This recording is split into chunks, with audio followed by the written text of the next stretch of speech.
Hi, everyone. This is Bob Cravella with NVIDIA.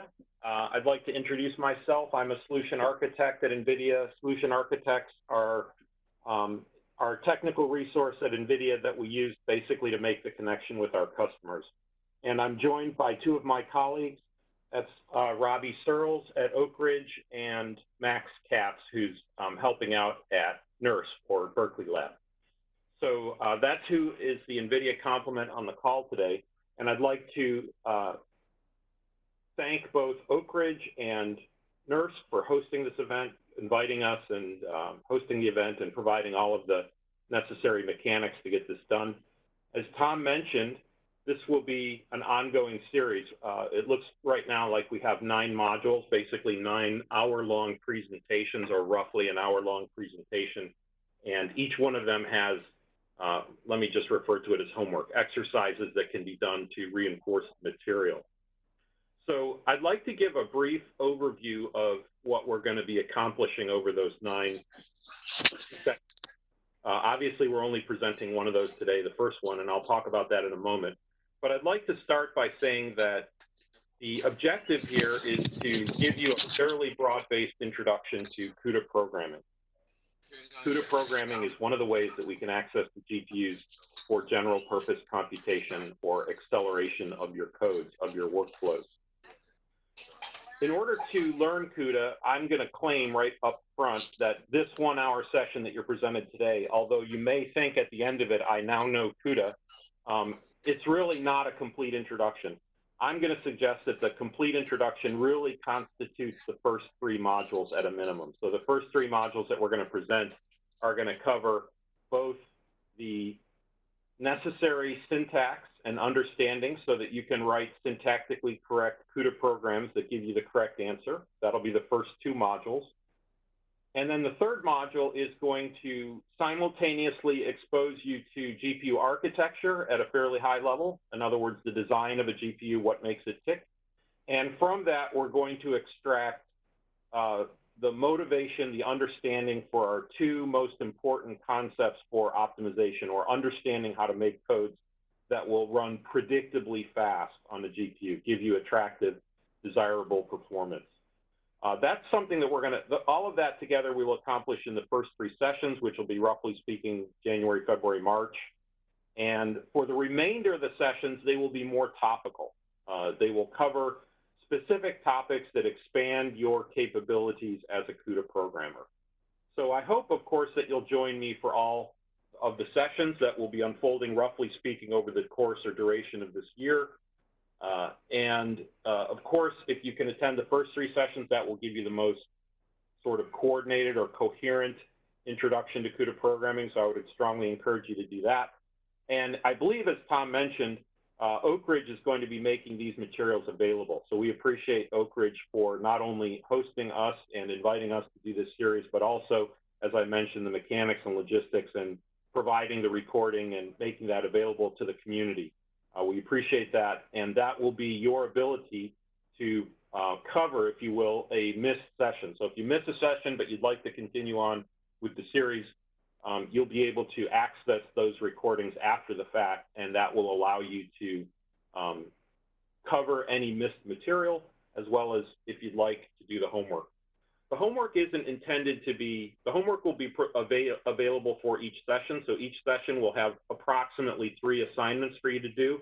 The homework is designed to take roughly 1 hour. It might be more or less than that, but that's kind of the target. It's basically, it's an hour's worth of work, and it's work that you would or should be able to do on GPU accelerated clusters at either Oak Ridge or NERSC or Berkeley Lab. So we believe that you will have the resources needed to do the homework. And the homework is designed to reinforce, first of all, to reinforce the material for the session. So today's homework will reinforce the concepts we learned today. But in many cases, the homework will also add to or extend to your knowledge or your learning. So let me just give you an example from today. Today's homework will reinforce the concepts that you learned today, but will also introduce a couple new concepts. One of those new concepts will be CUDA error checking. Error checking is a very important part of any journey in learning CUDA programming because it's frequently overlooked, but the CUDA runtime will often give you important error clues that can be used to quickly narrow down your debug efforts. And so error checking is a very important part or discipline for any CUDA programmer, and it's especially important when you're starting out learning CUDA. And so that's something you'll get some exposure to during the homework, and we won't really be spending, during this first session, we won't be spending really any time at all talking about error checking during the lecture. Another example of something that you'll learn is a little bit less obvious, but CUDA has multi-dimensional capability. During the session today, we'll be talking primarily in one dimension of processing, but the homework will extend some of those concepts to 2 dimensions. So you'll learn, you'll augment your knowledge that way if you decide to do the homework. So I encourage you to do the homework, and both Oak Ridge and NERSC have plans to enable you to do that, and the homework will be available on a GitHub site. It is already available for session 1 on the GitHub site. So you should have everything you need to do the homework, and I encourage you to do that. During the session today, if you have questions, you're welcome to use the resources that Tom already indicated. I will, so that would be a microphone in the room at Oak Ridge if you're at Oak Ridge, for example. I will also be trying to pay attention to the chat, and I will briefly pause at several points during the presentation today to look at what has been entered into the chat and see if there are any questions that I can answer there. If I don't answer your question, I apologize, but we have additional resources both at Oak Ridge, that's Robert Searles, and supporting us at Berkeley or at NERSC is Max Katz, and so those folks should be able to help you with any questions that I miss or fail to answer. Okay, so with that preamble, let's dive in. Today, as I mentioned, the objective is to start the process of being able to teach you how to write syntactically correct CUDA programs that give you the correct answer. I claim that that's the first step in any sort of programming exercises to get the right answer. After that, we can tackle performance. Doesn't make a whole lot of sense in my mind to try and focus on performance before we understand how to make sure that we're writing our code correctly so that it will give us the correct answer. So we're going to introduce CUDA programming today with that in mind, with the idea that we're going to start relatively simply learning syntax and learning how to write syntactically correct programs. So CUDA is a bit of an overloaded term. On the NVIDIA side, we use it in a lot of different ways. It can be used to refer to the architecture. CUDA actually stands for Compute Unified Device Architecture. It was a term that we coined when we introduced CUDA, when we introduced programmable, general purpose programmable GPU capability to the world back in the 2006 and 2007 timeframe. Our architecture we called then was CUDA, and we made an important decision at that point, which was to standardize on the architecture and to essentially require all GPUs from that point forward, all GPUs that we developed and manufactured from that point forward, to use the exact same programmability architecture to deliver general purpose computation capability in a GPU accelerated environment. So the CUDA architecture is something that we really standardize on. Of course, we extend it, but nevertheless, the basic architecture was standardized back then and continues to this day under the moniker CUDA. We also use CUDA to refer to the programming environment, so and other things as well, like the CUDA Toolkit, which is a software blob that you can download to get your machine set up to do CUDA programming, for example, or to run CUDA programs. CUDA C and C++ are the languages that we're going to be focusing on today. Really, it's C++, but C++, as you all know, incorporates a lot of aspects of C as well, and so there's considerable overlap between those 2 languages. Nevertheless, CUDA formally claims compliance to a C++ standard, which is documented. However, in your GPU journeys, you may run into other things, like you might hear people talk about CUDA Fortran, CUDA Python, and other types of what I'm going to refer to as language bindings. So this is not the only way to dive into GPU programming. You could just as easily start if you wanted to from a standpoint of Python or Fortran or some other language binding.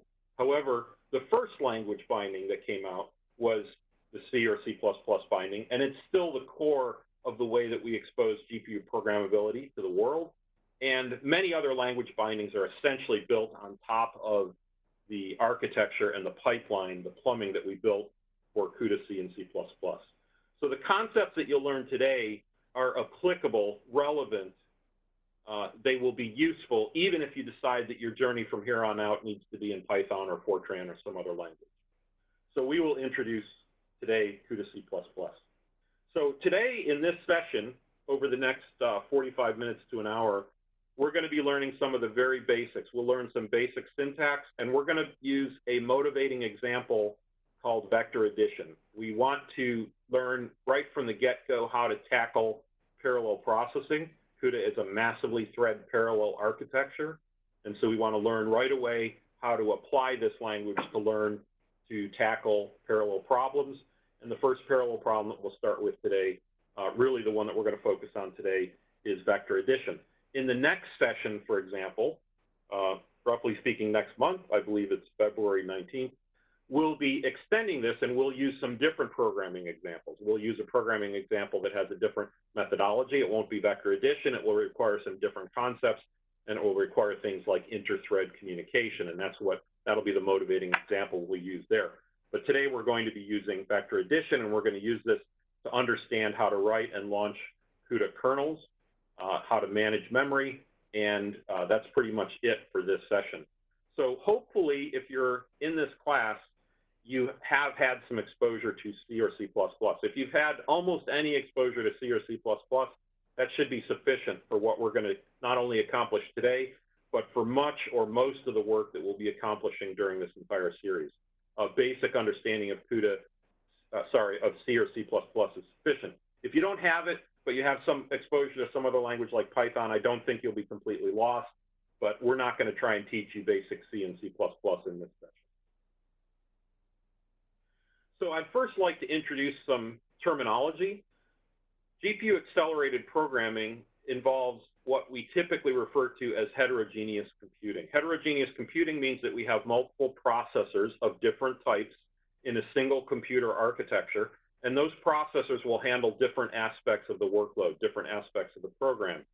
And basically the idea here is that we have a processor, or multiple processors in this case, each of which is optimized for different aspects of the work. And the two processors in question here are the CPU. And so if you're a C or C++ programmer, the host code, the CPU code programming that you've done already is directly applicable here. And we refer to that as the host environment. And when we refer to aspects of it, like memory, we'll refer to that as host memory. The GPU is going to be generically referred to as the device. And when we refer to aspects of the GPU, like its memory, we will refer to those things as device memory. Or, for example, if it was code, we could talk about host code and device code. Host code is running on the CPU. Device code is running on the GPU. The basic idea behind GPU-accelerated programming is one where these two processors work together. The GPU is not a standalone entity in most cases that we use it. And it typically, often, almost always, is parked right next to a CPU, typically a fairly powerful CPU when we're talking about high-performance computing, supercomputing, and those types of applications.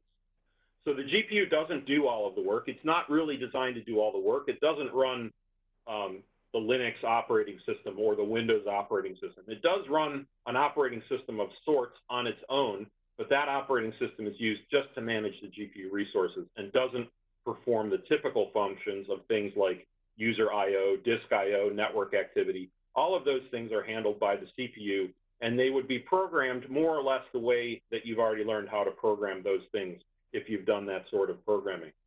But when we're talking about high-performance computing, and in particular application acceleration, there's usually a portion of your program that involves what I'm going to call or refer to as the heavy lifting, where the program typically spends most of its wall time, most of its clock cycles, most of its duration is spent doing the math or the science that you are setting out to do. Of course, you need to load files from disk and save files to disk and provide some sort of user I/O and things of that nature. But nevertheless, your program is fundamentally designed to do science, let's say, and the science involves a lot of complex processing, and that is actually where your program spends most of its duration. That area of your code that's doing the heavy lifting, that's doing the math calculations, that's the area that we want to offload to the GPU. And this GPU acceleration architecture works this way pretty much wherever you find it. So even though we're going to be learning some very basic low-level programming today, you may experience other types of GPU accelerated software stacks, like, for instance, TensorFlow. TensorFlow can take advantage of a GPU, And when TensorFlow uses a GPU, it's actually going to do it in roughly the same way that we're going to be describing this lesson and that I'm depicting on this slide. So it's not going to do all of the work associated with artificial intelligence computing on the GPU, but it's going to offload the heavy lifting associated with AI computing to the GPU. And all the other activities are going to remain roughly unchanged as ordinary CPU or host code. So when we use a GPU in this kind of an acceleration architecture or offload architecture, there's what I like to refer to as a three-step processing flow. The three-step processing flow looks like this. First of all, as I mentioned, we've got a heterogeneous architecture. On the left-hand side, we're talking about the CPU or the host and the things associated with it. And on the right-hand side, we're talking about the GPU or the device and the things associated with it, like memory. These two processors, these two portions of the system, are connected by a high-performance bus of some sort. And typically today, that bus would be either PCI Express or NVLink. But nevertheless, this is a bidirectional, relatively high-speed bus that's used to transfer information between these two processors in our heterogeneous computing architecture. And so this three-step processing sequence is going to manifest itself in this architecture, in this heterogeneous architecture. It's going to exercise both sides as well as the link connecting them. So the first step, if we're going to use a GPU to solve our problem, to offload some of the work, the first step is going to be to copy data to the GPU. When you're a host code programmer, or if you're writing host code, the code that you write typically has no knowledge of the GPU. And in fact, the GPU has no knowledge of what's going on in the CPU by default. There's no automatic ability for you to define a variable on the CPU side and have that variable immediately available on the GPU side. Now, as we get into later sessions in this series, you will find that that statement that I just made isn't completely correct. There are programming strategies, avenues, and capabilities within CUDA to blur the distinction that I'm depicting here with this three-step processing flow. However, that blurring of the distinction between the host and the device doesn't really manifest itself entirely. There is no magic. There are still two processors. There's still a high-speed link connecting the two, and there's still data transfer that has to happen back and forth. It just happens in a way that doesn't appear to immediately or obviously map into this three-step processing flow. But since we're starting with the basics, we're going to assume that this is the way things get done, and this will be a useful mental model throughout your journey in GPU programming. So the first step is to copy data from the CPU to the GPU, because when you instantiate a variable on the CPU side, it's not automatically present on the GPU. If you want the GPU to be able to touch that variable, use that variable, update that variable, we're going to have a representation, a copy of that variable in GPU memory. So that's the first step in any processing sequence. And when we get to the actual coding here in a moment, you're going to see this manifest itself in source code. So you, as the programmer, are managing these three steps using source code. The second step in the processing sequence is to actually do the work, to actually perform the computations that you wanted to offload to the GPU. Hopefully that will run faster. That's the whole objective of GPU programming. That's why people use GPUs for accelerated computing, is to make their work go faster. And so this is the portion of time when the GPU is doing the math or the science that you've offloaded to it. It's going to be running CUDA kernels. We'll be talking about that in a moment. And this is actually getting your computational work done. However, when the work is done, the results are still in GPU memory at this point. And so the last step in the processing sequence will be to copy those results from GPU to memory to CPU memory, and perhaps do further processing at that point, maybe save that data to disk, maybe transmit that data over a network, maybe prepare that data for scientific visualization or what have you. Any number of things could happen at this point. And in fact, this 1, 2, 3 sequence in a more complicated program may be repeated over and over again. As the processing proceeds, there may be activity that's happening in both places on the CPU and GPU as part of your workflow. And if you're programming at this level, you as a programmer will manage all of that activity. So as I mentioned at the beginning, we need a motivating example. And the motivating example that we're going to use here is called vector addition. I don't want to spend a lot of time explaining vector addition, but I think it's a fairly simple concept. A vector is nothing more than a sequence of numbers, an ordered sequence of numbers. And if we want to do vector addition, it means we have two of those sequences that are presumably of the same length, and we're going to add them element by element. The first element of the first vector gets added to the first element of the second vector. The result of that addition gets stored in the first element of the result, and we effectively repeat that process for each element of the vector. And in so doing, we call that operation vector addition, and that's something that's essentially standardized or formalized in an area of mathematics called linear algebra. And so we're tackling a very simple linear algebra problem when we talk about vector addition. Vector addition has a number of characteristics to it. Vector addition has a number of interesting characteristics to it. One of those characteristics is that it is essentially what we would call embarrassingly parallel. What I mean by that is that the process of creating the result involves a number of steps which are independent of each other. This process or this problem has the characteristic of independence. That means that I can compute the first result of the first element of the vector independently from the second, third, fourth, and as long as I do them all, it does not matter which order I do them in, I will get the right result in the end. That's a very simplistic definition of independence, but this problem has that, and those types of problems are relatively easy, almost trivial to solve with a massively parallel thread, parallel programming architecture like CUDA. So that's where we're going to start, and that's why we're choosing, in a simplistic way, this example.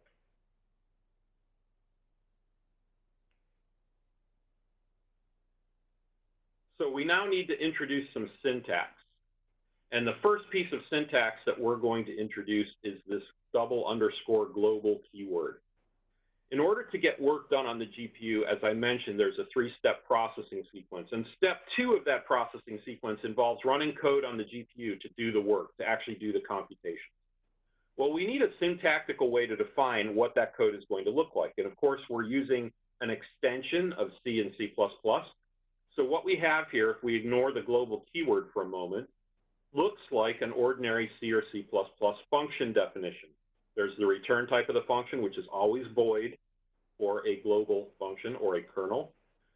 We have the function name. In this case, it's called myKernel. You could name it however you wish. And then we have a parameter list that's associated with the function. In this case, it's an empty list, no parameters, so we have a void list of parameters. And then we have the function body, which is depicted with curly braces. This is a complete, if we ignore the global keyword, this is a complete and syntactically correct function definition for C or C++.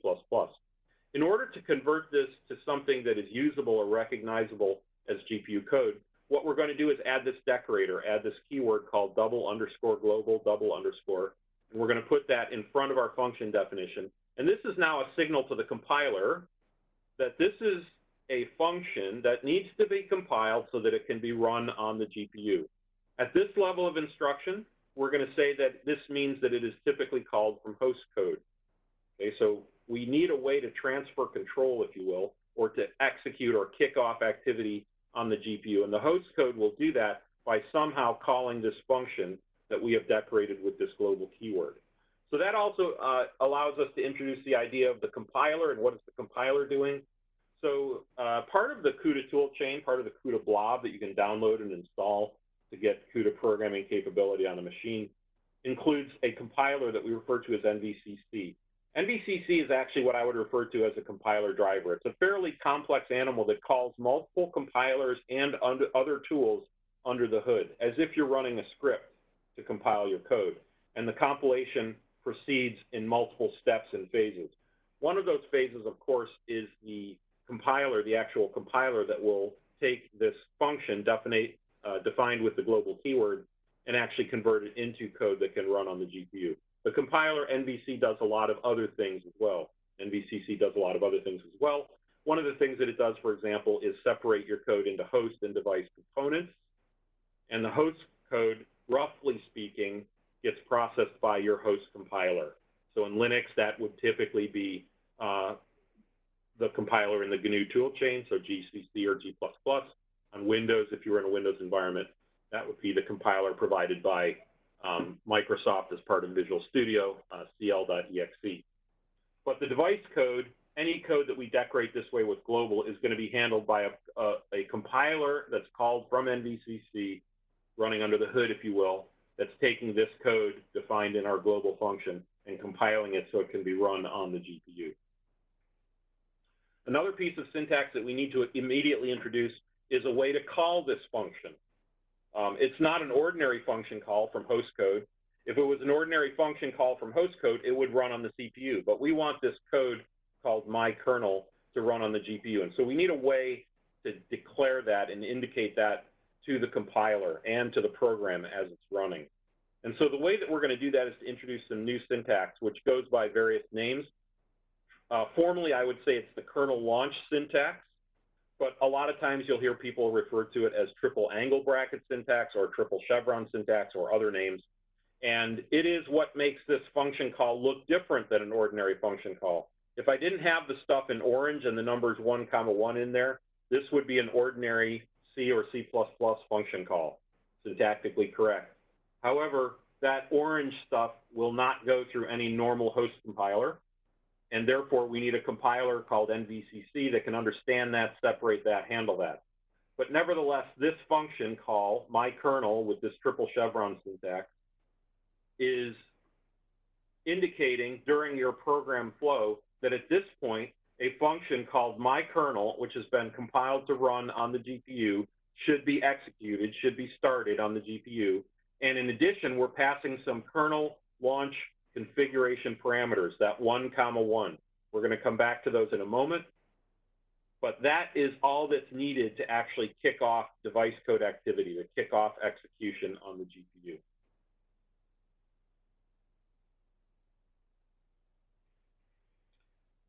The last piece of the puzzle that we need to talk about syntactically from a building block perspective in order to build a complete code that would do something is memory management.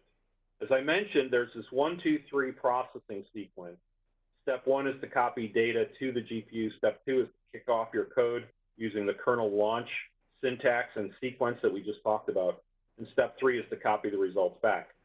Well, the data going to the GPU and the results coming back have to sit in an allocation on the GPU. GPU memory, like CPU memory, has to have some form of allocation before the programmer can use it.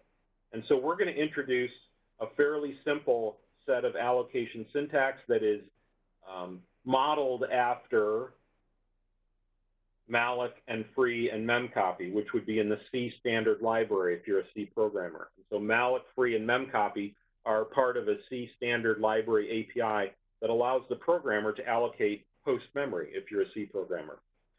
On the GPU side, in CUDA, we introduced some new API called CUDA malloc, CUDA free, and CUDA memcopy.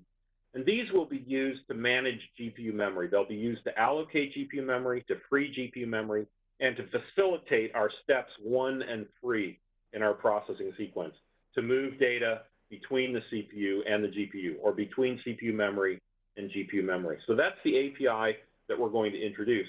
This API uses pointers to refer to memory spaces or to define allocations. And so pointers are something that hopefully you're familiar with if you're a C or C++ programmer.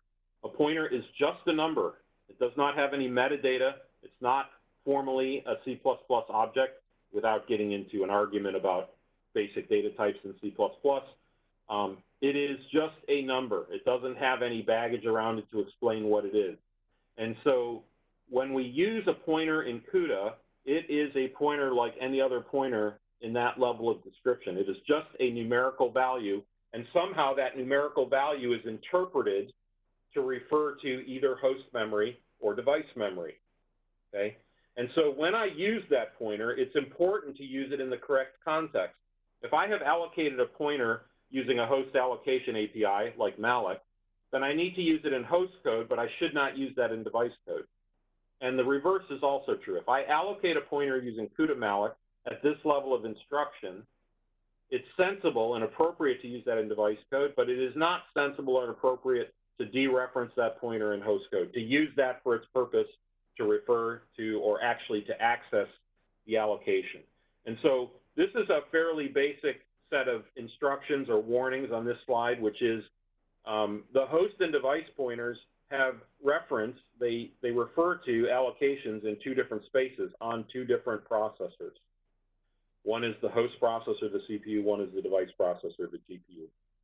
And so a pointer that's allocated to point to device memory should not be dereferenced in host code, and a pointer that's allocated and pointing to host memory, CPU memory, should not be dereferenced in device code. If you do, you'll get unexpected results. The results will vary depending on the exact case that we're talking about, but in any event, your program will not work correctly. Okay, so that's an important distinction, and so as a programmer, you're going to have to sort of remember or plan for this duality. Plan for the idea that you're going to have a set of pointers referring to data that is on the host or in host memory, and you're going to have another set of pointers referring to, roughly speaking, the same data, but the data now is a copy that's existing in allocations in device memory.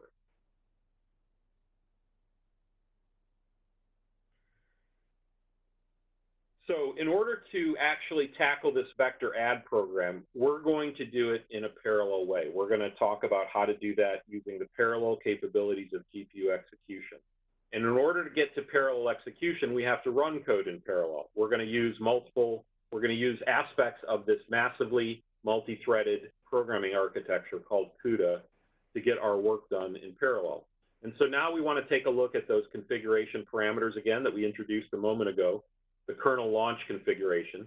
And the first two parameters in the kernel launch configuration, we started out saying 1, 1, and now we're suggesting that we need to change that to n, 1, where n is the length of our vector.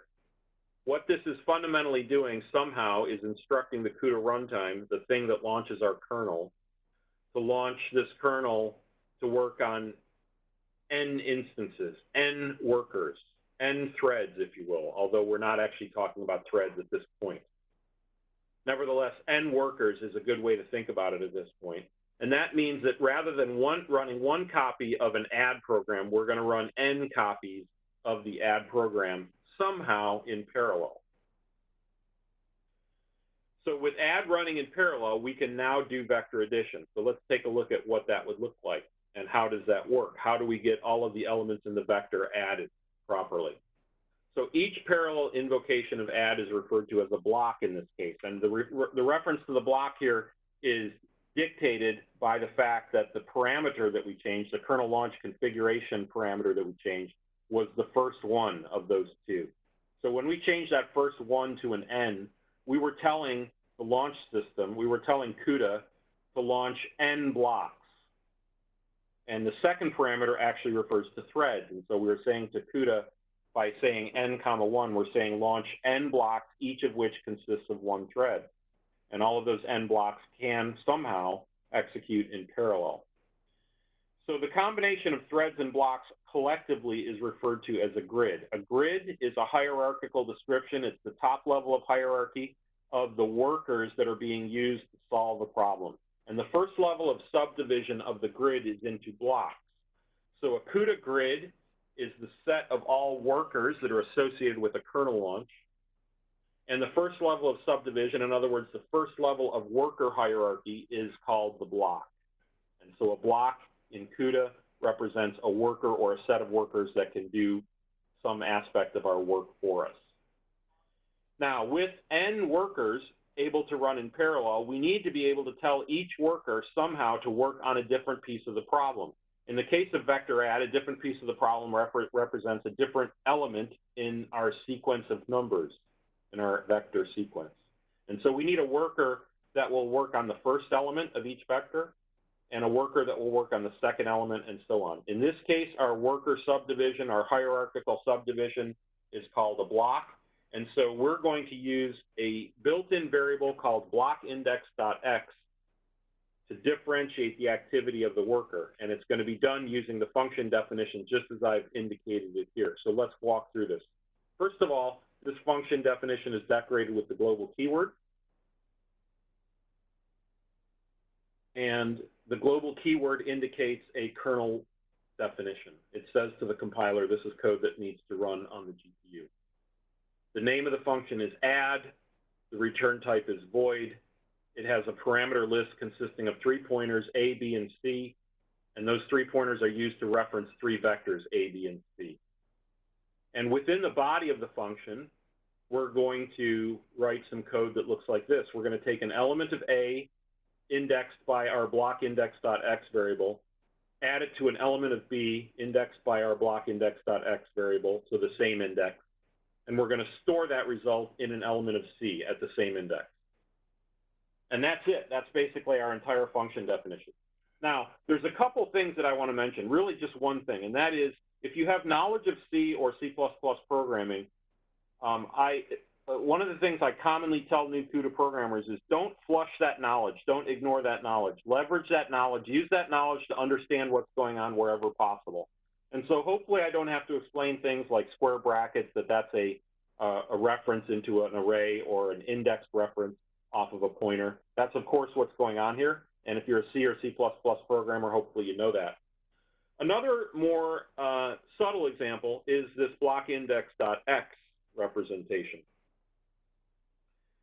If you're a C or C++ programmer and you look at something like blockindex.x and I tell you that blockindex is somehow a variable or this is somehow a variable, if you look at the .x, that may immediately suggest to you that that's a structure reference. And that is correct. Basically, the blockindex variable is a structure variable in C or C++. And .x is referring, as it happens, it's referring to the first element of that structure, the element named x. And so this is a multi-element structure, and in fact, it has three elements, .x, .y, and .z. This gets into the multidimensional capability of specifying work breakdown or work structure in CUDA. And if you, as I mentioned up front, if you do the homework today, or if you do the homework associated with this session, you'll get exposed to using something other than the .x element of that structure. Now, if you're a C or C++ programmer, you might look at this and go, well, that's interesting. Where is that blockidx.x variable or structure defined? Well, it isn't defined anywhere. This is what we call a built-in variable. A built-in variable means it's just there. You don't have to define it. It's provided somehow by the CUDA runtime. You could pretend if you want there's a definition of it somewhere, and that definition includes population of the variable. So when we run this code in the first block of our worker hierarchy, of our worker array called the grid, when we run this code in the first block, that blockindex.x variable will have a value, instantiated value consistent with that first block, like an index of 0 in this case. And in the second block, it'll have an index of 1, and the third block will have an index of 2, and so forth. So if we launch n blocks, that means we're running n copies of this code, and the first copy is going to run as if it was C of 0 equals A of 0 plus B of 0. The next copy, or the next block, is going to run as if it was C of 1 equals A of 1 plus B of 1. The next one is C of 2 equals A of 2 plus B of 2, and so forth. And if we have n of those, and n is the length of our vector, then we can see, hopefully very readily, that this parallel work description will cover all the elements of that vector. There will be one worker or one block associated with each element. It will do the necessary work to produce the result associated with that element. And if we let all of these workers or blocks do their job, then my result vector will be completely populated with the correct answer. Okay. So let's actually look at what this code would look like. First of all, we have our host code. So we're always starting out writing host code, typically. And in our host code, we have a main, which is our main program. And we're going to need a set of pointers. We're going to have a set of pointers to refer to our data. Our data, in this case, has our two input vectors, A and B, and the results vector, C. And so we're going to need a set of pointers to refer to those on the host, and a different set of pointers to refer to those on the device. Now, this is still ordinary C code at this point, or C++ code. And so these are just pointers, and you can name them anything you want. I could call that A, B, and C, and then I could call that the second set of variables foo, bar, and baz if I wanted to. There's no magic here. The D underscore is just a suggestion. It's commonly used, but it's just a naming suggestion. But it leverages the idea that in the CUDA programming model, we very often have to refer to data on the host or the device, but in other respects, it's copies of the same data. And so we have sort of a natural association of pointers. A is the pointer to refer to the data on the host. DA is the pointer to refer to roughly the same data or a copy of the same data that exists in device memory. Again, you don't have to do this, but you will need a set of pointers to refer to each data item in both host and device code. For A, B, and C, really for DA, DB, and DC, we're going to allocate space for those using our CUDA malloc API. This is going to look a little bit different than our malloc API from the C standard library. In this case, we're passing the address of the pointer to be allocated as the first parameter to CUDA malloc, and the size is the second parameter. If this was a malloc operation for a host pointer, the return value of malloc would give us the allocated pointer. But in this case, we're passing the pointer to be allocated by its address as the first parameter of CUDA malloc. But the size is the size in bytes, just like it would be for malloc of the allocation.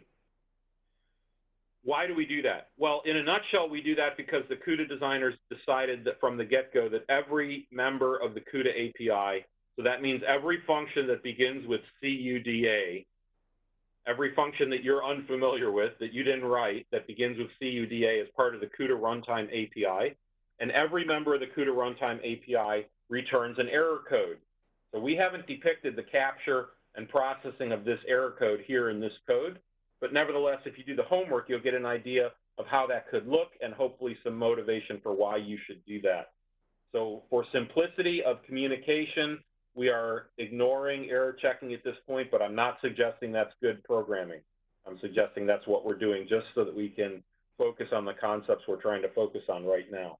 But this CUDA malloc function does return a variable, a quantity, and that quantity is an error code. And you can process that error code and find out if you've made any mistakes or if there's some other critical problem with what's going on.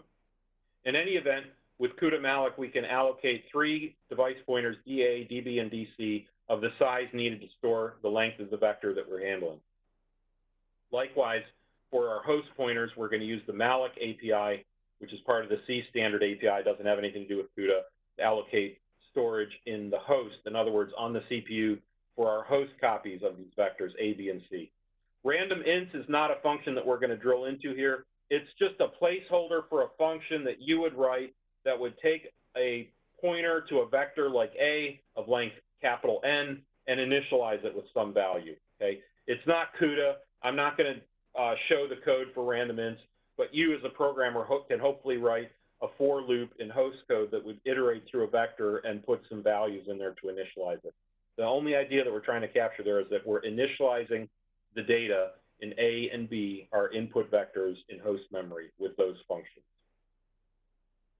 Okay, so now that we have the data allocated in host memory and we have allocations to hold that data in device memory, we need to complete step 1 of our CUDA processing sequence by copying the data from host to the device. And we're going to use the CUDA MemCopy API to do this.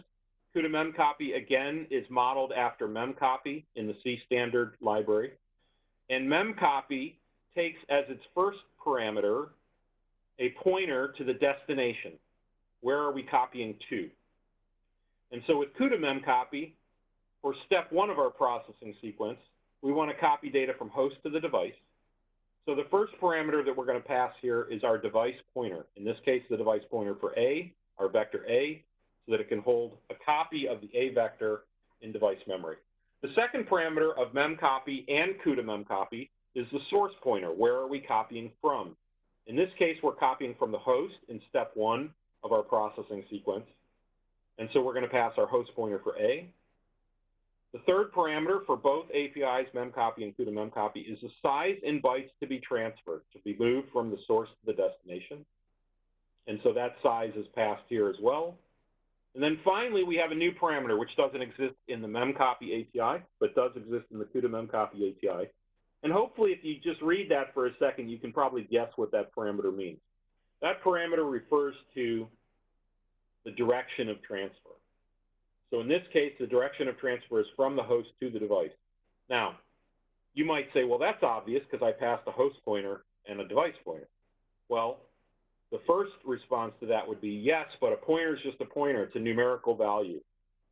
A pointer doesn't carry extra metadata to say I'm a host pointer or I'm a device pointer. However, with an appropriate system, we might be able to introspect that pointer. In other words, pass that pointer to an API call to say, is this a host or device pointer? Yes, you can do that in CUDA, and furthermore, the CUDA runtime can do that as well. So there's other options here. You don't necessarily have to use CUDA MemCopy host the device. That's a token, which indicates the direction of transfer, or an enum type. You could use something called CUDA MemCopy default. That would say to the API or to the CUDA runtime, introspect these pointers to figure out what the direction of transfer is. Nevertheless, we're going to start here because this provides an additional level of error checking. If you make a mistake and you get the sense of pointers reversed, but you can get the English correct in terms of the syntax of the token that indicates the direction of transfer, then the CUDA runtime will signal that error back to you. Okay, so if you retrieve the error value from this CUDA memcopy, and I happen to reverse the sense of A and DA in terms of their position in the argument list, I would get an error from this function call.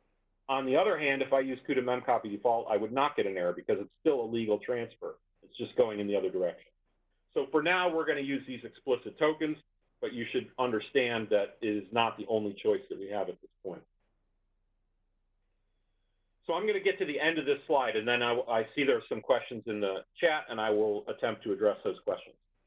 Now that we've completed those CUDA memcopy operations, we have essentially completed step one of our canonical three-step processing sequence that always happens when we use the GPU for computation, no matter how we are doing that. That's true for CUDA C and C++, CUDA Fortran, CUDA Python, TensorFlow, and any other way. It's always going to use that 1, 2, 3 processing sequence somehow under the hood. And that's true here as well. With the completion of the source code for the CUDA memcopy operations, we have completed everything necessary to complete step one of the sequence. And if this program was executing at this point, DA and DB in device memory would be populated with the appropriate values for the vectors A and B. At this point, then, we can begin step two of our processing sequence. Step two of our processing sequence is actually to launch the kernel, to execute code on the GPU that does the math, the arithmetic, the science, whatever it is we're trying to do, that does that code, runs that work on the GPU. And in this case, we're going to launch our kernel as we described with n blocks. You could think of that as n workers so that we can handle a vector of length n in parallel, each worker assigned to one element of the vector.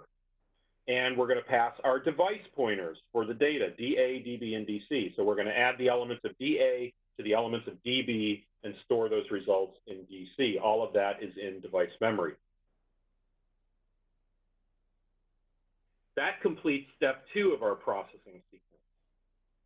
After step two, in our simplistic view of the world right now, we're going to copy the results back to the GPU so that we can do whatever else we need to them, maybe store them to disk, display them, or what have you.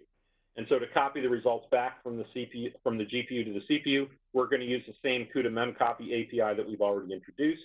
In this case, we're interested in the results, so we're using C and DC. The sense of those is reversed since the direction of transfer is reversed.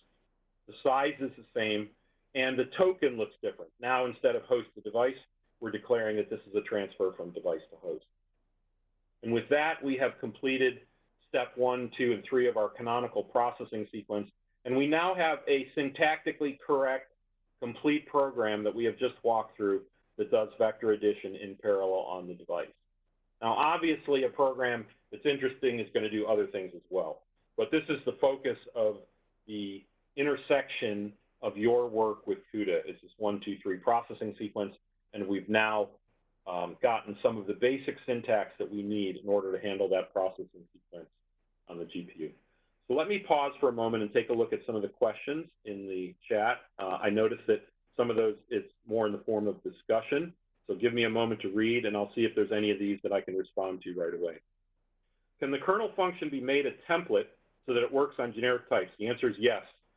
CUDA is as I mentioned up front, claims compliant to a particular ISO C++ 2014 standard that's documented, and it's documented with a list of exceptions and deviations. But in general, going back to what I said before, if you understand how to do something in C or C++, it's very likely that you can do it using CUDA as well. That's true for templating, so I can write a templated kernel definition, and then the compiler at compile time will do template inspection and deduction in order to actually create a working copy of the code that is specialized for the types that you pass via the template arguments. Does CUDA support C++11 smart pointers, like standard shared pointer and standard unique pointer? The answer is probably yes and no.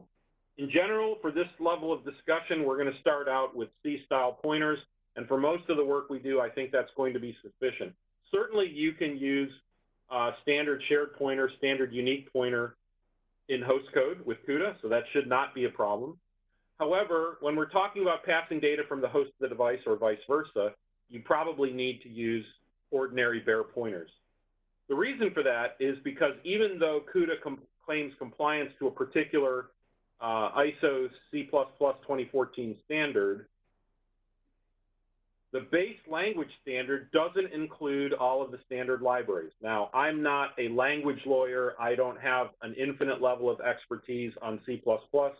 So if you want to argue that point with me, we can take it up at another time. But nevertheless, in a nutshell, one of the limitations that's documented in the CUDA programming guide, which is where the compliance to the standard is claimed, is that the standard library functions are not supported. Okay? So the language, C++ 2014 compliance is claimed. However, that does not extend as a general statement to anything that is prefaced with standard : or STD : okay? Because all of those refer to something in a standard library, and that is not included in the CUDA compliance claims.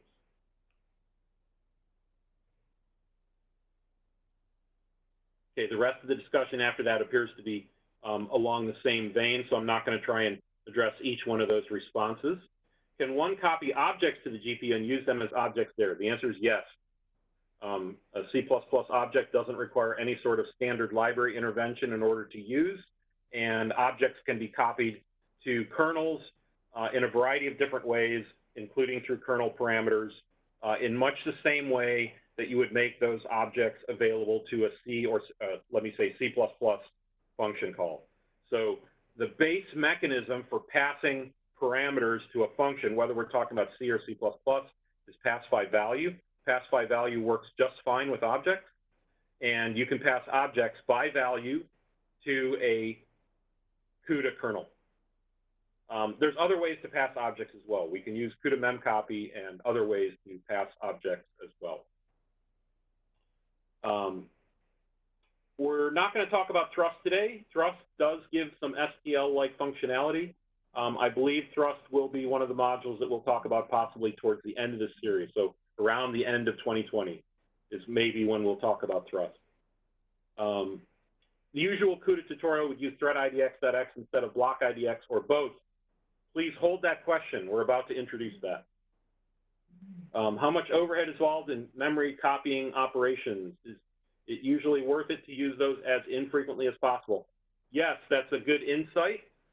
Copying data the way we've described, in other words, steps 1 and 3 of our CUDA processing sequence, which is typically manifested using CUDA MemCopy, copies data across a bus, which I have referred to as being a high-speed bus, namely PCI Express or NVLink, depending on the architecture. In the case of the Oak Ridge system, in other words, Summit, the architecture uses NVLink, which is an even faster variant. But nevertheless, whether we're talking about PCI Express or NVLink, the transfer speed across that bus is still significantly slower than data memory bandwidth to GPU memory. And so that means that if I have to transfer data across that host-to-device bus, whether it's PCI Express or NVLink, it does have some time duration and even some latency associated with it. And if I'm moving a lot of data that way, that could possibly be a bottleneck. It could be effectively a limiter to performance, kind of like what is predicted by Amdahl's law. And so anything that you can do to minimize data transfer between the host and the device is generally a good thing using the GPU or using CUDA. However, that's not a topic that we're really going to unpack in the very first session our very first exposure to GPU programming.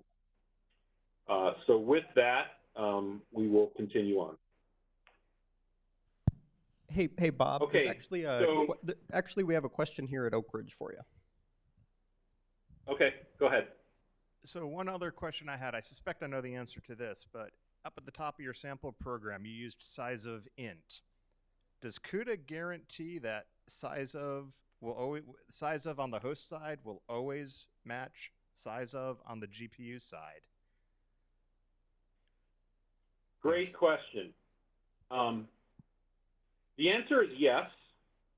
And so one of the things that has been an important factor in the development of CUDA is the harmonization between the host compiler and the device compiler. On top of that, we want to be able to support CUDA development in different environments. So for example, we want to support CUDA development on Windows as well as on Linux. And there are no standards in C or C++ that specify what certain types must be in terms of their size. There's commonly accepted packages or bundles, like I think they're called LP and LLP or something like that. But nevertheless, different implementations of host compilers, let's say, may choose to provide a different size for a particular type. And this is definitely true between Windows and Linux. For example, there's a long data type in C or C++. And on Linux, the most common implementations of Linux that I have seen, they use I believe what's called the LLP package. And the LLP package says that a long is a 64-bit type. On Windows, Microsoft, in their infinite wisdom, have chosen to choose the LP package, which says that long is a 32-bit type. So that's one example of a difference between two different implementations. Again, not really having CUDA in view at all, but nevertheless, two completely valid implementations of C or C++ that don't agree on the size of a fundamental POD data type, like long. Okay? So there's variation out there in the world. And CUDA attempts to be completely harmonized with that. And so what that means is, first of all, there shouldn't be any difference in host or device data types. However, the size of a data type might vary in CUDA depending on which platform you're on. In CUDA, if you're on Windows, a long is a 32-bit type. If you're on Linux, a long is a 64-bit type. That statement is true for both host code and device code. And part of the reason that we're doing that is because we want to harmonize with the host code compiler that we've chosen. So another takeaway from this is the CUDA device side activity is not something that is sensible or viable to pair up with any host compiler that you want. So we very often get the question, can I use compiler XYZ? And the answer is no. Okay? The host compiler that you can use on Linux is delineated by CUDA. These are the ones that we've tested with and works with. On Windows, the same statements are made. Okay? So we're restrictive in terms of the host compiler that you can use for reasons such as this. And the reasons, in other words, the need to harmonize between the host and device doesn't end with the size of data types. There's a number of other behavioral patterns of host compiler implementation of the language that can vary from one implementation to another, and we must be harmonious to that. We must line up with that. And so if you read the CUDA programming manual, CUDA programming guide, and you look specifically in the area of limitations, you can find some clues about what some of those are. There's limitations that are specific to Windows, for example, and you'll get some idea of behavioral differences in compilers when you read some of those limitations. But the bottom line is, yes, there should be no difference between host and device behavior, and that includes size of data types. And that statement is only valid if you're working in a proper CUDA development environment, and that is spelled out in the appropriate install guide for CUDA. So we have an install guide for Linux, which spells out the acceptable environments. We have an install guide for Windows that spells out the acceptable environments and so forth. Okay, I'm going to go ahead and push on.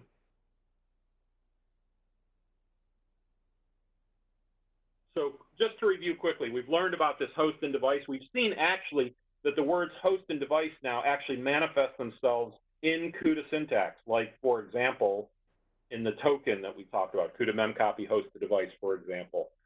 So they're important both conceptually and syntactically. Conceptually, we're in a heterogeneous environment, and we used host and device to refer to two different processors in that environment. We've learned that the global keyword, which is not out of ordinary C or C++, an ordinary compiler will choke on this keyword, will throw a syntax error. It's necessary to use a compiler that understands how to process CUDA in order to have this make any sense.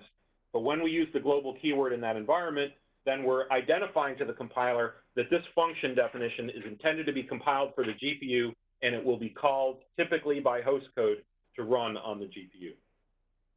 We've also learned how to pass parameters from host code to the device function. We've learned about basic memory management, allocation, and copying of data. I didn't talk about CUDA free, but CUDA free is a parallel deallocator that lines up with CUDA malloc. It works very similar to free and free's relationship to malloc in the C standard library. In order to launch parallel work, we've learned now that we can modify that first parameter in the kernel launch syntax to spin up a number of workers, and we can have those workers specialize their behavior, do something different by using the built-in variable called blockindex.x. And that allows each invocation, if you will, or each worker to do something different. In this case, the definition of doing something different means working on different elements of the vector. Okay, so let's introduce the other concept or question that was posed in the chat, and that is, what about threads? And so CUDA has, as I've mentioned, a hierarchical breakdown of the work structure or the worker structure. And the highest level of the hierarchy is called the grid. The grid is collectively all workers, or now we can say all blocks or all blocks and threads if you wish. But we can say all blocks associated with the kernel launch, that's the grid. And we know that the first level of subdivision of that grid is into blocks. And now what we're going to learn is that each block has the possibility for a subdivision into workers, multiple workers per block. And we now use the word thread or thread to refer to that level of worker in the hierarchy. So the highest level is grid, the next level is block. We're now learning that each block can be composed of a number of threads, and the threads are existing at the lowest level of the worker hierarchy. Threads also execute in parallel. They are also independent workers. And so we can sort of trivially modify our add kernel code to use thread idx.x instead of block idx.x to differentiate our work. In the interest of time, I'm going to try and move quickly. I'm going to try and finish by in the next 20 minutes, so hopefully we can get through this material in that time. But this is a fairly trivial modification, and in this case, we're using thread idx.x to differentiate the work. Thread idx.x is also a built-in variable, and we'll see more about what this means in a moment. But in order to trigger this level of parallelism, we have to change the second number in our kernel launch parameter. So now instead of launching n blocks of one thread each, we're going to launch one block of n threads. We still have n workers, therefore we can still cover a vector of length n using this strategy. And that works exactly the same way, at least from a results perspective. It works the same way. Our vector gets added. We get the right answer. So we've seen the ability to do parallel vector addition using many blocks with one thread and one block with many threads. Well, let's use both blocks and threads now and see what are the mechanics of doing that. Why we need to do that, we'll come back to later. And in fact, we may really only talk about that in any level of detail in the third module of this sequence, so in 2 months. But nevertheless, we'll hint at why that's the case. So let's talk about data indexing now. We have two different indexes, blockindex.x and threadindex.x. We're basically presuming that we're going to launch multiple blocks, each of which consists of multiple threads. And what we're after here is basically a way to come up with a globally unique index. We very often desire to have a globally unique index. In other words, each worker has a unique value in an ordered sequence of numbers starting with 0. That's what I mean by a globally unique index. We desire to have a globally unique index because it's a very convenient way of defining how to get work done. And obviously, in the case of vector addition, it makes perfect sense. The vector elements are numbered from 0 to n-1, and so we'd like to have a globally unique index in all of our workers that goes from 0 to n-1, and therefore the process of assigning the workers to elements in our vector is trivial, and the code that we've written already will do exactly that.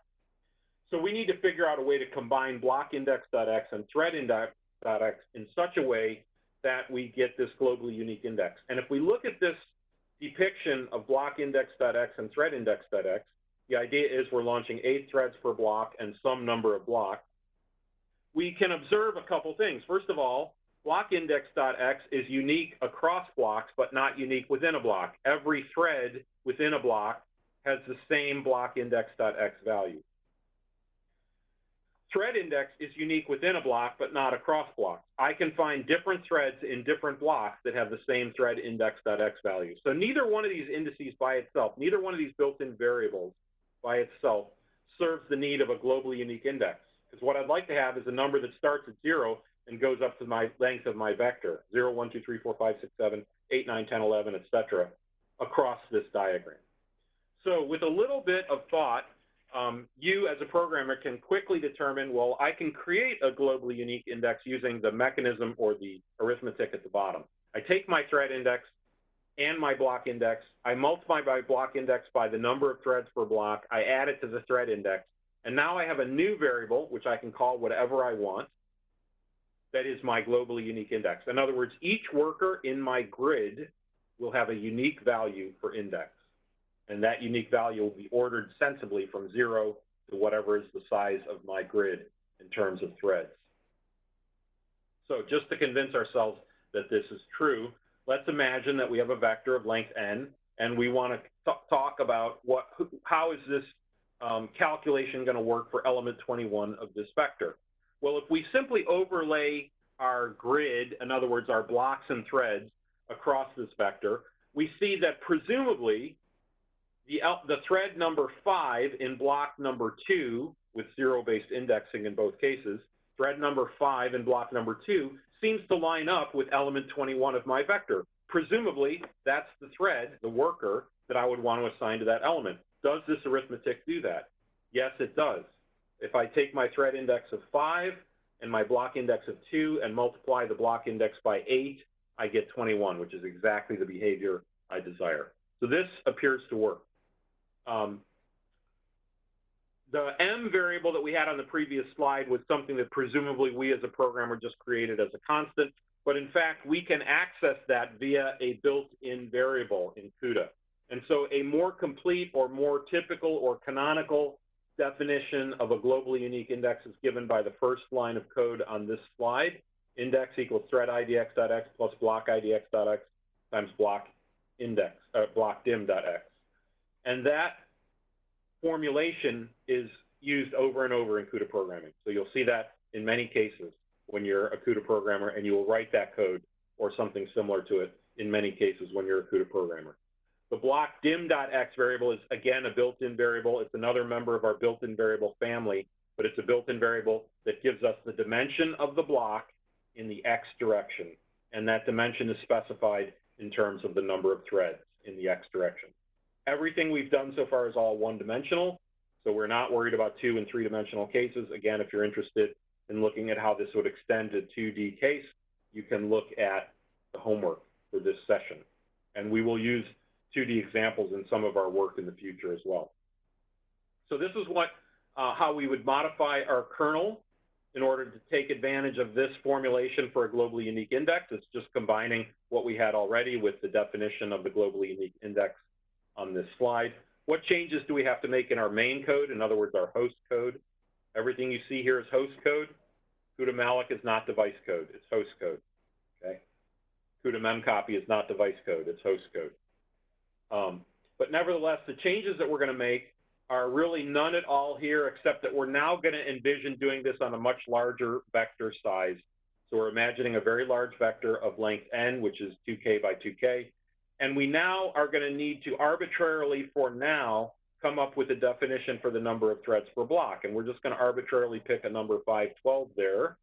I'll talk more about that briefly But this discussion, or a discussion around choices of numbers here, is something that I'm going to mostly ask to defer to the third module in this series, okay? But for now, we're just going to say we're going to pick that number to be arbitrarily 512.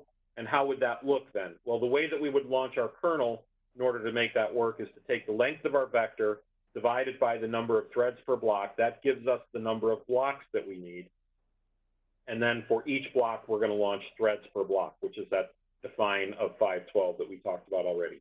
And so one of the takeaways from this hopefully will be that in any CUDA kernel launch, especially if we're talking about the 1D case, but it's conceptually extensible to 2 and 3D cases.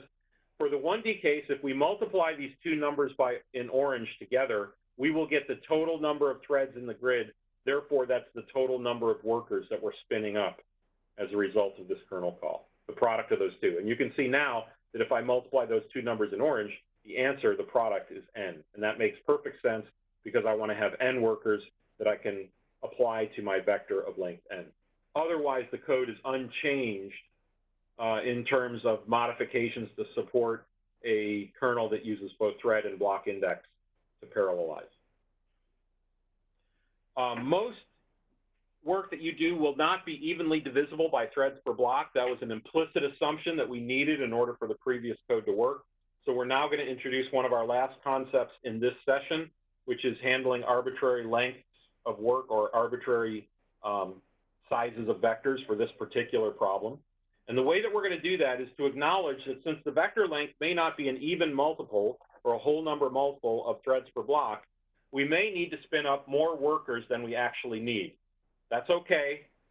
If you want to talk about performance, we'll defer that question to session 3, okay? But for now, that's okay, with the proviso that we make sure that any extra threads that are not actually needed don't do anything. They don't access memory. Because if they did, using our index scheme, they would almost certainly access memory out of bounds, beyond the end of the vector. And so what we're going to do is, conceptually, we're going to allow for the fact that we may have more threads than we actually need, and we're going to make sure that only threads that are needed do the work, and that's what the if condition, which I often call a thread check, why we've added the if condition to the kernel code. So that's the only modification to this kernel code, is just to say, make sure our index is in bounds, it's within the length of the vector, otherwise let this thread do the work that's assigned to it. And in the case of the kernel launch, we're going to make a modification that says we're going to round up. That's basically what's happening with the quantities in orange here in the kernel launch syntax. We're going to round up the number of blocks that I need so that I have enough workers, in other words, enough threads, to handle the length of my vector.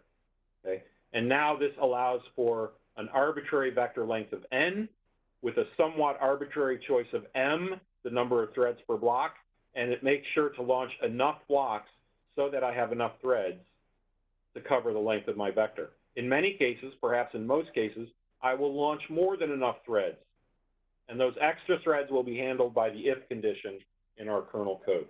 This is very common, a very common programming methodology in CUDA. Okay, threads seem unnecessary. They add a level of complexity. How come we don't have just a big array of threads? Why do I have to have this hierarchical breakdown of workers? The reasons for that I will briefly discuss here, but really are not going to be, in other words, the foundational reasons, the design reasons why GPUs need to work that way won't really be evident until we get to session 3 in this sequence. But for now, what we're going to say is threads within a block have some unique capabilities that are not shared between two threads in different blocks. So threads within a block, within that hierarchical breakdown in a single block, have the ability to communicate and synchronize with each other. Two threads in different blocks don't have the same kinds of communication and synchronization capabilities. And in many real-world problems, we need to have the ability, even in a parallel environment, we need to have the ability to communicate and synchronize between workers. So we like to have that capability, but we do not provide that capability in a CUDA GPU in a homogeneous way across every thread in our grid. That's as much as I want to say about it right now. To understand the reasons why that is from a design perspective, come back to me in session 3. To understand why we're motivated to do that from a problem standpoint, come back to me in session 2. In other words, in the next session, we're going to tackle a new example. And that new example won't be vector add. It'll be a somewhat different kind of problem. In fact, it'll be a 1D stencil problem. And we'll use that to motivate our work and to understand some new syntax and new capability in CUDA, including concepts like shared memory and synchronization. And so that's what we're going to cover in our next session. And in order to motivate the use of those capabilities, we need a new problem, because the vector add problem that we've been studying so far doesn't require inter-thread communication. It doesn't require inter-thread synchronization in order to get the right result. And those are characteristics of what we might call embarrassingly parallel or true independence in a parallel problem. Okay? So with that, we're at the end of our topics for today. I'm going to skip this review because I think it's very straightforward. These are some of the future sessions that will be available to you. I've already mentioned briefly what's going to be in session 2 and 3, and the sessions after 2 and 3 are going to be topical, talking about different avenues, if you will, in CUDA programming that are not part of the basics that we'll be covering in the first 3 sessions, but are things that are going to expand your capability as a CUDA programmer. You'll have access to the slides, so these are some links to additional resources that you can use to add to your knowledge or to follow up on some of the things I talked about here, like the adherence to C++ and limitations and things like that. The homework assignment is depicted here for Summit, and the homework assignment is available in a GitHub repo, which is posted now in the chat session.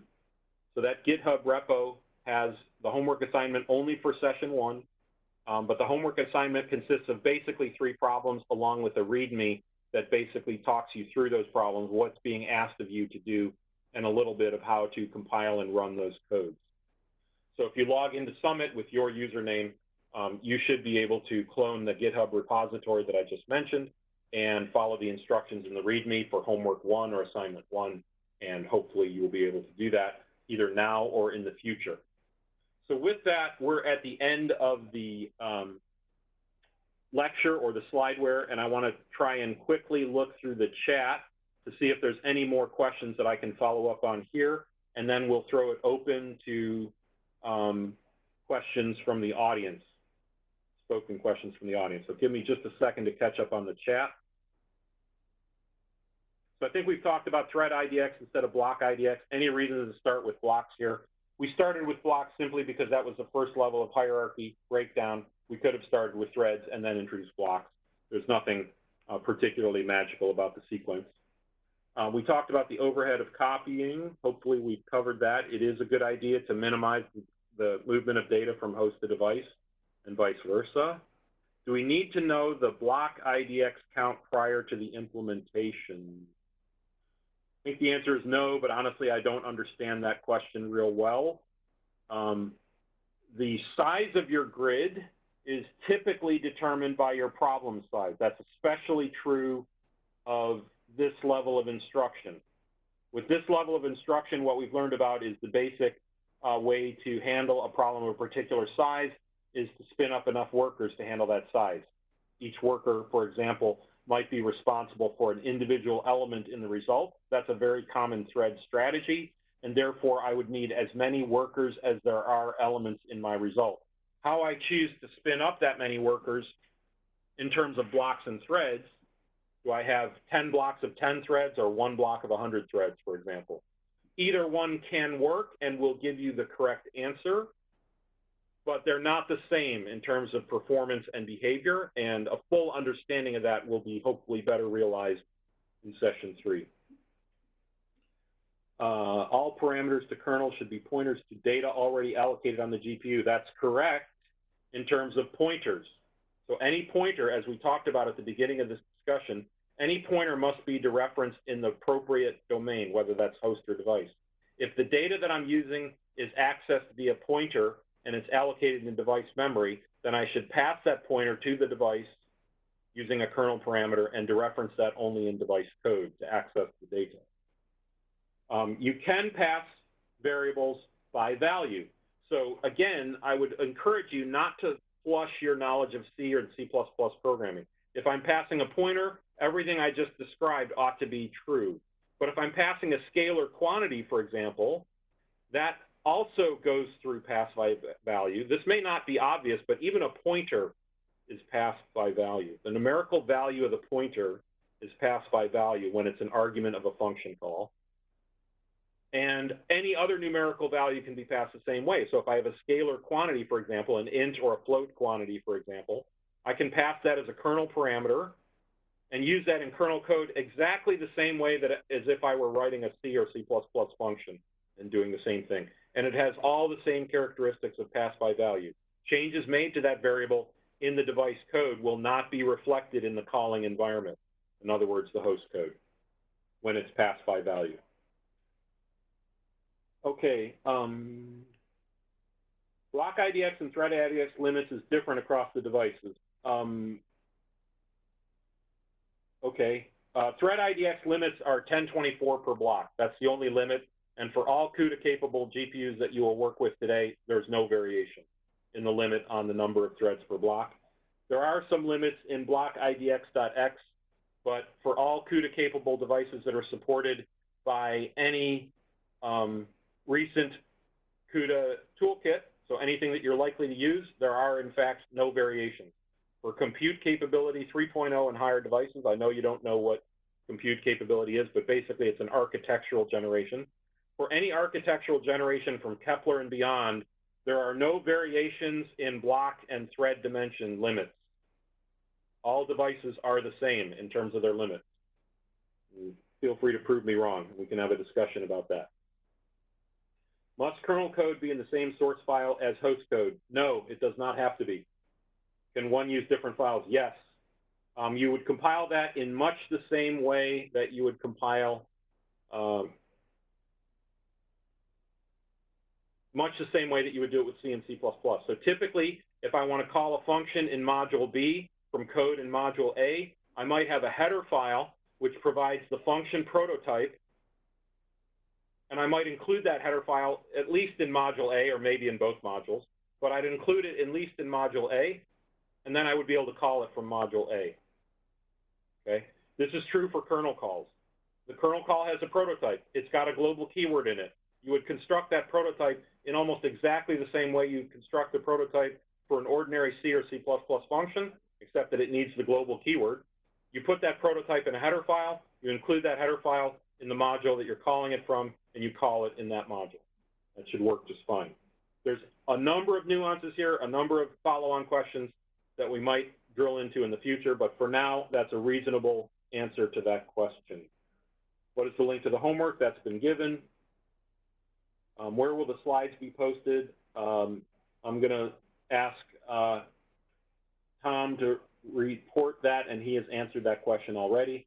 Will CUDA memset be covered in a future session? No, it won't. CUDA memset is an API just like memset, except that it works on device code, typically. I mean, device allocations, device pointers, typically. And so it's used in almost exactly the same way that memset is used. So the first argument to CUDA memset, just like memset, is the pointer. The second argument is the initializing value, and this has in view a byte, not an int or anything else. Just like memset has in view a byte. So you pass the value that you're going to initialize the bytes to, then you pass the size that you want to initialize, a number of bytes referenced from that pointer, and that's it. And so CUDA memset is even more like memset than either of the other APIs that we talked about. But we're not going to explicitly cover CUDA memset. Why only int data can be passed as data, not float or double? I don't remember saying that. It's not true, so I did not mean to communicate that in any way. You can pass floats, doubles, and many other things like objects.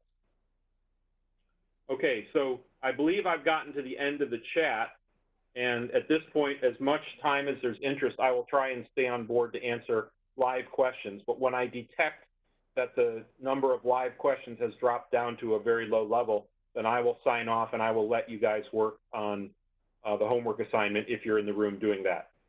So with that, I want to throw it open to questions. All right, we have one here at Oak Ridge. So it looked like in the examples in the slide you were using define macros for your kernel launch parameters. Do those have to be known at compile time, or can those be runtime parameters? They can be runtime parameters. They can be variables. They do not have to be known at compile time.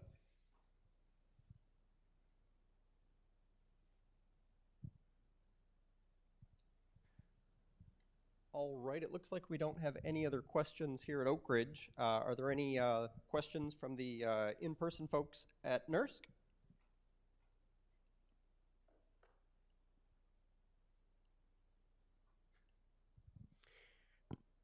All right, then with that, I'd just like to say thanks, as always, Bob, for a great presentation.